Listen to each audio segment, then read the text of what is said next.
বাংলাদেশে দুর্নীতির বিরুদ্ধে এত আন্দোলন, মানবতার পক্ষে এত আন্দোলন, আজকেও ঢাকা শহরে হাজারো আশরাফুল মাখলুকাত এই মানব সন্তান এক মুঠা খাদ্যের জন্য কেন কাক গরুর সাথে লড়াই করবে এই বাংলাদেশ দেখতে চাই না। কেউ থাকে 10 তলায় আর কেউ থাকে 20 তলায়, এই বাংলাদেশ দেখতে চাই না। কেউ চিকিৎসা করে সিঙ্গাপুর আর কেউ ধুকে ধুকে মরবে, এই বাংলাদেশ দেখতে চাই না।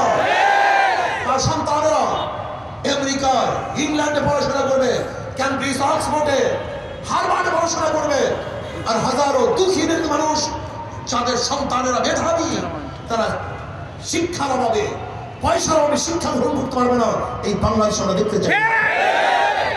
আজকে অফিসে যাবেন, বাংলাদেশের জনগণ যাদের পয়সা দিয়ে অফিসগুলি চলে, অফিসাররা চলে, পেটে ভাত খায়, বাচ্চাদেরকে খানা খাওয়ায়, স্ত্রী থেকে কাপড় পরায়, যে শ্রমিকদের ঘামে ঝরা পয়সা দিয়ে যদি অফিসে ঢুকে একজন শ্রমিক মনে হয় যেন কুকুরকে শ্রদ্ধা সম্মান করে, কিন্তু একজন পাবলিককে শ্রদ্ধা সম্মান করে।